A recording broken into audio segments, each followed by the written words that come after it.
Ja, willkommen zurück bei Kerbals Programm 2, KSC, und in den letzten beiden Folgen haben wir uns schon die ersten Tutorial-Videos angeguckt. Jetzt gehen wir wieder ins Trainingszentrum und gucken einfach, ob Umlaufbahnen wirklich so komisch sind. Jetzt bist du im Orbit und weiter. Im Orbit kannst du eine Menge Dinge tun, wissenschaftliche Experimente durchführen, aktuell noch nicht, oder zu anderen Monden oder Planeten aufbrechen. Wenn du bereit bist, kannst du aus dem Orbit auch wieder nach Haus. So, na gucken wir es uns mal an.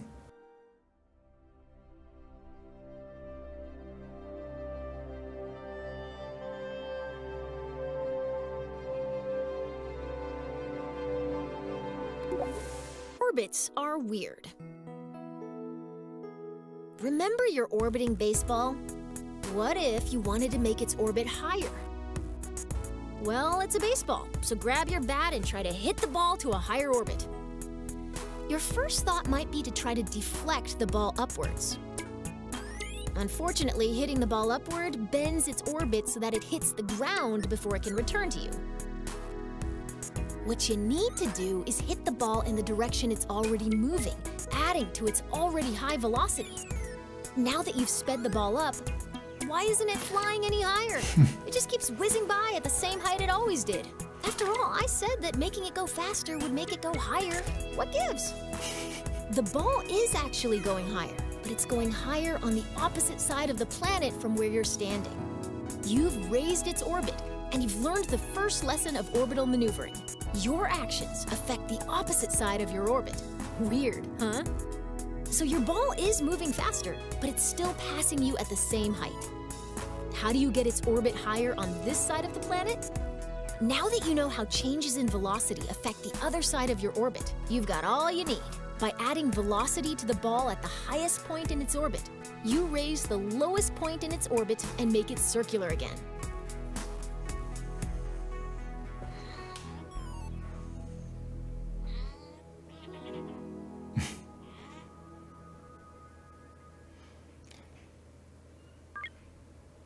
Sehr schön.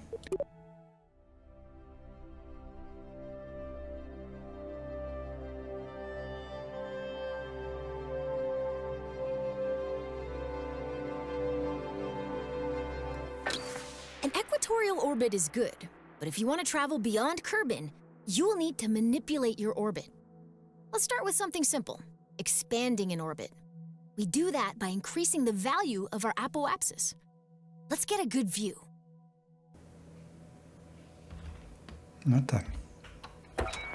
Remember how you circularized your orbit by increasing your forward velocity? To raise your orbit, you'll just do more of the same. It's time to burn prograde.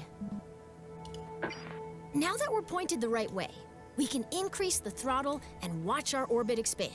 Na dann, auf geht's. Wie hoch soll er denn werden? Cut the throttle. If you overdo it, you'll leave nice.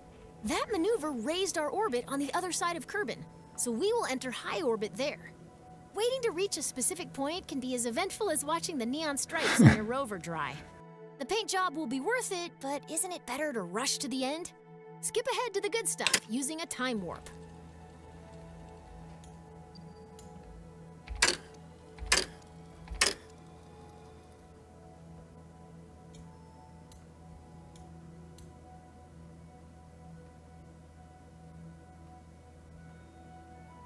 Ist die Frage, wo wird's interessant, ne? Like I said earlier, the highest point of our orbit is called the apoapsis. The lowest point of our orbit is known as the periapsis. By default, your camera is focused on your vessel, so if you can't see either of these points, adjust your camera. Scroll the middle mouse wheel to zoom in and out. Double-click an object to center your camera on it. Click the middle mouse button to enter FreeCam. Press Home to reset the camera to your active vessel.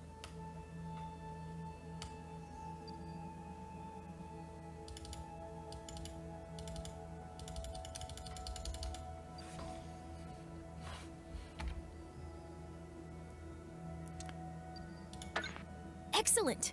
You can time warp to any position on your trajectory by selecting a point on your vehicle's current path, and then selecting time warp to point.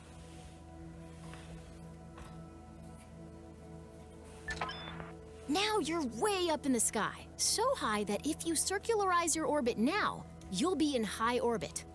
Wow, the black starry void looks so small from here. So, na prima. Hier gab es den ersten Bug, ich konnte dann plötzlich nicht mehr den Punkt auswählen. Hm? Deswegen habe ich es nochmal gemacht und dann hier zusammengeschnitten. Aber es geht weiter.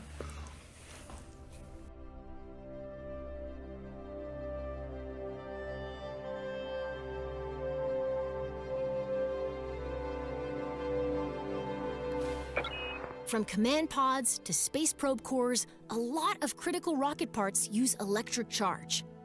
You'll want to design your rocket so it can generate and store EC.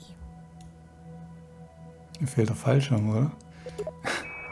Most rocket engines generate electric charge while active, but we'll still need a way to keep our batteries full while coasting between maneuvers.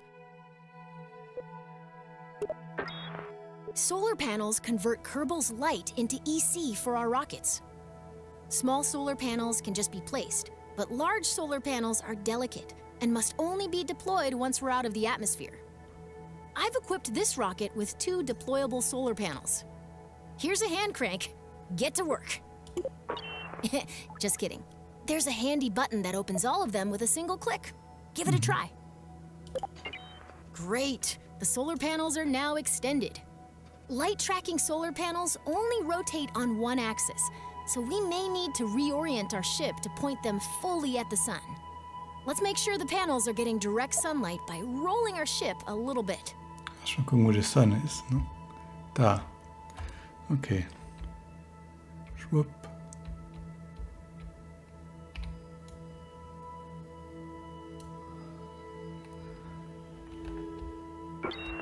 Excellent. The solar panels are soaking up all of those sweet photons and giving our rocket some much-needed EC.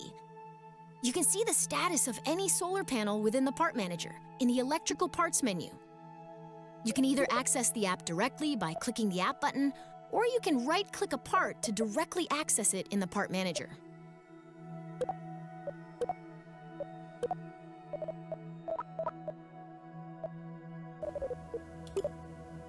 Modul ausgefahren, ausgefahren. 100%. 0,97, das ist das nicht schlecht. So, wenn ich Rechtsklick auf den Teil mache, ja, dann kommt das Ding wieder. Müssen nur wieder rüberziehen. Gut, haben wir verstanden. Getting EC is one thing, and storing it is another. Most command pods have a small battery, but many missions will call for additional EC storage. When we're traveling far from the sun or going to the dark side of a planet, more batteries means more peace of mind.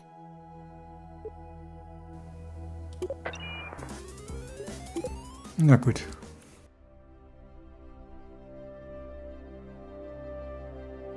Ach, so ein bisschen der Urschleim, ne?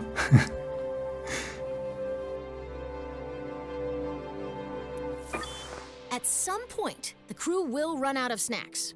Did you know a Kerbal is 99.9% more likely to crash when hungry? That's when it's time to head back down to Kerbin, a planet known for its plentiful snack options. First, let's get a better view for this operation. Remember how we burned prograde to raise our orbit? To lower our orbit, we burn in the opposite direction, retrograde. SAS can really help us out here, so let's turn that on. Now flip retrograde, the opposite direction to our rocket's movement. All right, the rocket is aligned to retrograde. Increase the throttle and burn until our trajectory is just past the atmosphere. As we decelerate, watch what's happening to our periapsis. Once it enters the atmosphere, this rocket is on a path back to the ground. Don't ease off the throttle yet, though. We're gonna keep burning until our trajectory intercepts the ground. This should give us a good idea. That's it. Let's stop our burn. Ist aber nachts, schade. Na gut. Now that we're on a collision course with Kerbin, we need to turn that collision into something more survivable. This process of crashing without dying is called landing. Our upcoming stage will activate a decoupler, dropping the engine and exposing a very important heat shield. Why don't you do that now? Ja, dann machen wir das mal. Great. We're on our way down and our heat shield is exposed. Have you ever wondered what a marshmallow feels like when it catches on fire? You're about to find out. Hitzeschilde sind noch nicht im Spiel, deswegen sind da jetzt keine drunter. Es gibt da noch keine Wärmeentwicklung. So, und damit haben wir dieses Tutorial beendet. Und beim nächsten Mal gucken wir uns dann weiter um. Haben wir dann das letzte Tutorial und dann gehen wir richtig ans Arbeiten, dann wollen wir zum Moon. Aber, wie gesagt, ein Tutorial liegt noch vor uns. Bis dahin sage ich Tschüss, macht's gut. Euer Astron hier. Tschüssi.